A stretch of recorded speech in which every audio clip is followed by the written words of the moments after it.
തദ്ദേശ തെരഞ്ഞെടുപ്പിന്റെ പ്രചരണ ആരവങ്ങൾക്ക് വിരാമമായി കൊട്ടിക്കലാശം ആഘോഷ പൊലിമയുടെ അലകളായി.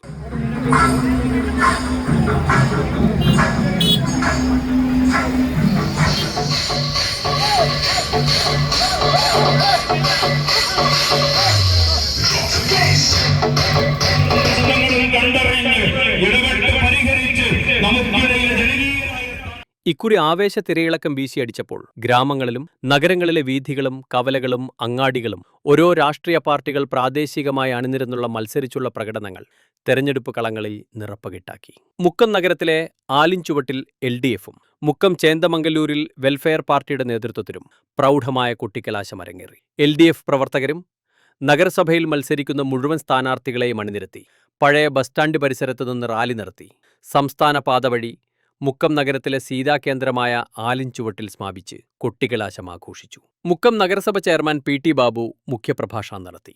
UDF മുക്കം നഗരത്തിൽ കൊട്ടിക്കലാശം നടത്തിയില്ല. അതേസമയം മണാശ്ശേരി, മുത്താലം, കാഞ്ഞിരമുടി, അഗസ്ത്യൻമുടി തുടങ്ങി ഡിവിഷനുകൾ കേന്ദ്രീകരിച്ചാണ് കൊട്ടിക്കലാശം നടത്തിയത്. വെൽഫെയർ പാർട്ടി സ്ഥാനാർത്ഥികളെ അണിനിരത്തി മുക്കം നഗരസഭയിലെ മിനി പഞ്ചാബിൽ നിന്ന് ആരംഭിച്ച ബൈക്ക് റാലിയോടെ തുടങ്ങി. കൊട്ടിക്കലാശം കണപ്പറമ്പ്, മംഗലശ്ശേരി, ചേന്ദമംഗല്ലൂർ എന്നീ ഗ്രാമവീഥികളിലൂടെ കടന്ന് ചേന്ദമംഗല്ലൂർ അങ്ങാടിയിൽ സമാപിച്ചു. അതേസമയം പൊട്ടശ്ശേരി അങ്ങാടിയിൽ നിന്ന് ബൈക്ക് റാലിയോടെ തുടങ്ങി വെസ്റ്റ് ചേന്ദമംഗല്ലൂർ വഴി പുൽപ്പറമ്പ് അങ്ങാടിയിൽ അവസാനിപ്പിച്ചു.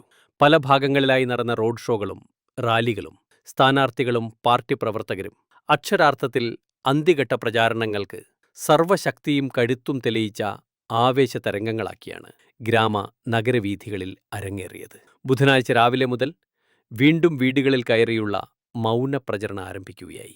ഓരോ സ്ഥാനാർത്ഥികളും നഗരസഭ ഗ്രാമപഞ്ചായത്തുകളിൽ വ്യാപിച്ചു കിടക്കുന്ന വോട്ടുകൾ തങ്ങളുടെ പോക്കറ്റിലാക്കാനുള്ള മൗനമായിട്ടുള്ള അവസാന പ്രചരണ പ്രവർത്തനവുമായി കുടുംബ വീടുകളിലേക്ക് നീങ്ങുകയായി. വ്യാഴാഴ്ച രാവിലെ 7 മണി മുതൽ വൈകിട്ട് 6 മണി വരെയാണ് രണ്ടാം ഘട്ടം പോളിംഗ് ആരംഭിക്കുന്നത്. ഉണ്ണിച്ചേക്കി, ടുഡേ ന്യൂസ്, മുക്കം.